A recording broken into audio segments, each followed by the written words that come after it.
What's up, everybody? Welcome to another video. Welcome to Sire's Domain. And to my American brothers and sisters out there, I want to wish you a happy Thanksgiving. I'm appreciative of you, and I'm appreciative of all of you that are watching my channel at the moment. I know some people are watching from Switzerland, from Ghana, from Nigeria, and from all of other parts of the world. I'm really grateful. This is what I am thankful for, that most of you have stuck with me, regardless of my opinions, regardless of whether you agree or you disagree. Many of you have still stuck with me. What I've been trying to do on this channel is to get people out of the echo chamber. I don't try to play a side, left or right. As you can see, yesterday I made a video about Amhaud Arbery, and I talked about how I believe that the McMichaels were guilty, and I explained it very plain and simple how they were guilty. If you want to check that video out, I'll leave a link to it in the description section below.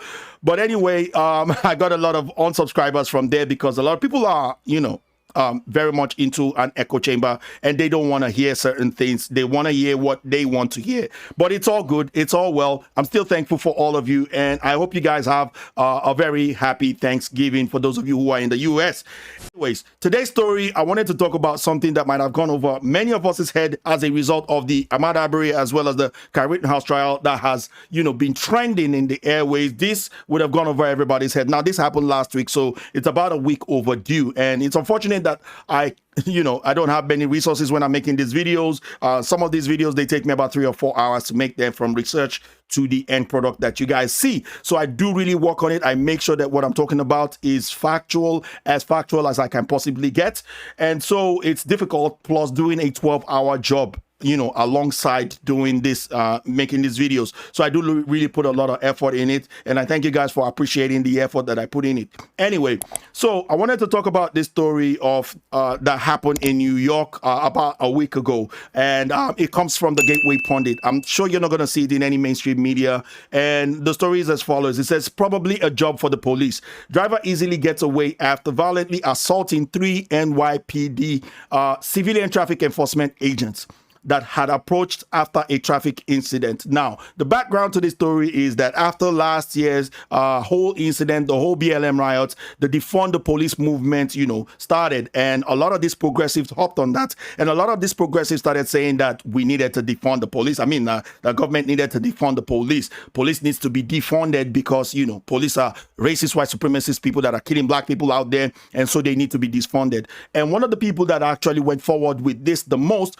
who even went a step further than defunded it, more progressive than other progressive, was Ilhan Omar. And Ilhan Omar went on CNN and said that no, the police department in Minneapolis doesn't need to be defunded, they need to be dismantled. Now, she was asked by Jake Tapper. Jake Tapper sometimes uses his brain and leaves all those leftist things aside, and asked her a really important question and said, hey, if you're defunding or dismantling the police, what are you going to replace them with? Now, if you watch that interview, which I will leave a link to it if you want to bore yourself or you want to lose a few brain cells, you can go ahead and watch that interview. The most boring thing I've ever seen and the most dumbest thing I've ever heard. When she was asked, what would you replace them with? She gave a non-answer. She didn't have an answer. She talked about how bad Minneapolis police department were, how rotten to the core they are. This is the language she always uses. Anybody that has seen any of her interviews, she always says this, but she could not give an appropriate solution. And then she suggested what's funny. She suggested what policies that has been adopted in San Francisco. San Francisco today, that we know is going through a serious surge in crime wave, and even the murder rate is surging. Not just the smash and grab crime that we've been seeing all over the news lately in the last couple of days or in the last couple of weeks, not those ones alone, but murder rate is also surging in San Francisco as a result of whatever policy that they have adopted. I think Proposition 47 is one of the policies that they adopted that is making theft, robbery, a big thing. Like, it's surging seriously over there. But anyway, this leads me to this story because New York, another progressive state, another blue state, decided to adopt one of the things that Ilhan Omar was saying, that they need to separate the sort of crimes that police people will deal with. So New York City adopted the idea of, maybe this is a start of dismantling the police, but New York adopted the Civilian Traffic Enforcement Agents. Why? Because they felt like they needed to get this white supremacist racist or supreme racist police officers off our street because they are a detriment to black people. So anyway, the story is as follows. Let's read a little bit so that we can get the gist of what's going on. So it says, in a perfect example that comes out of New York City, 3 civilian traffic enforcement agents can be seen speaking with a driver who was recently involved in an accident. The driver may have been aware that these people, even though they were wearing uniforms that clearly displayed that they were affiliated with the NYPD, they were not police and in effect had no real authority to do anything. Absolutely. They didn't really have a real authority, although they were authorized by the, I think by the Attorney General, in my opinion. Now, almost immediately, the driver and the passenger hopped out of the vehicle and began to beat up the 3 helpless agents. They fight off all 3 before hopping back in the car and driving away. So let's quickly take a look at the video of this as it happened because it was on Twitter. It's kind of like, you know, it's funny to see. Wow, now he smashes that one with a 1-2. He gets punched in the back but doesn't feel it. And the guy comes back for more. And then the other one tries, and look, that one gets his ass kicked by a 17-year-old, I believe. And look. They're all on the ground. Look. One person, just one guy, you know, taking on these 3 civilians. One guy. All right. So I'm still going to keep my analysis afterwards. You can imagine, and he simply just drove off. And I think, yeah, this guy's trying to like smash his rear view. I mean, his backlight or something. So there you have it. Just one guy dealt with this. What do you call them again? I keep trying to remember their name. Traffic enforcement agents. One guy dealt with 3 traffic enforcement agents with no guns, no nothing. Just one guy. So a spokesperson for the NYPD told Newsweek that the incident occurred on Thursday at approximately 6:30 p.m. NYPD officers received reports of an assault. According to the police, the incident happened near the Lincoln Tunnel on West 40th Street and 11th Avenue. Now, this is where it gets really interesting, you guys.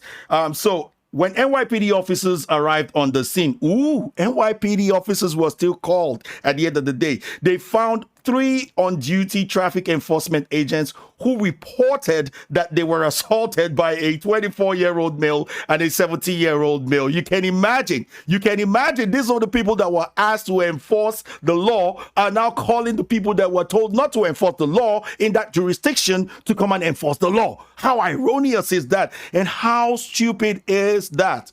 Okay, so just a few weeks back, the Attorney General of New York, Letitia James, instructed the NYPD to stop conducting traffic stops. Why? Because they're white supremacist traffic stops, and instead leave the job to newly hired civilian traffic agents. So they probably took this and gave it to, who knows, some social worker agents, or because this is the suggestion that the progressives have been saying. People like the AOCs, your Ilhan Omars, your Cory Bushes, who are saying defund the police and get rid of them and use social workers and divert that money into social work and healthcare work or whatever.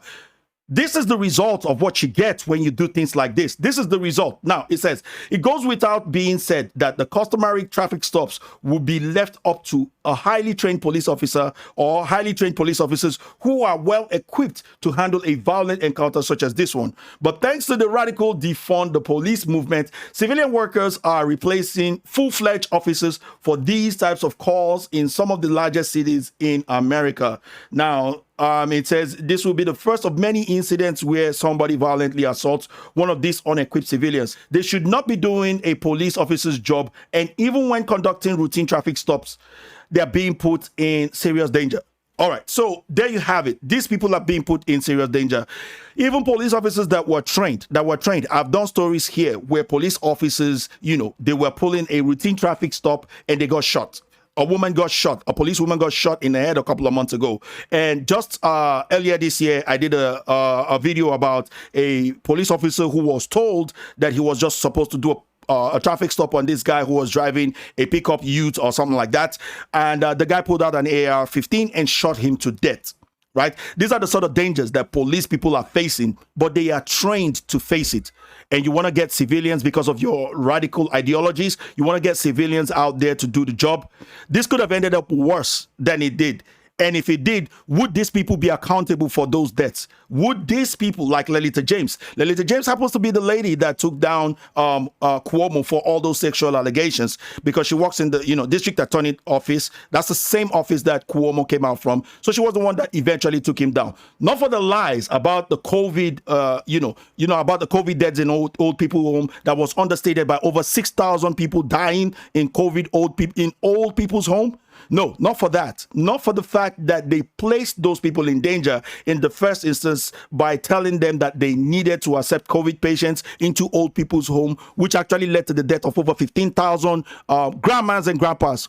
Over 15,000, but then they announced to the people that it was 9,000. No, those lives didn't matter to progressives. No, what mattered to them was about 7 or 8 people. I'm not saying it matters less, that we're now accusing alleged, accusations against. I'm not trying to defend Cuomo here. I'm not a Cuomo sexual like Trevor Noah, but yeah, that's what they used in taking him down. And so I just wanted to deep dive into radical leftists and how they reason, and how their reasoning or their logic can be placing people in more danger than we think. So this was a small story, but it could have some serious big implication. And if or when it does, who's going to be accountable? Are we going to see LeBron James saying, this person, you are next, or you should be held accountable if civilians end up dying from a simple traffic stop?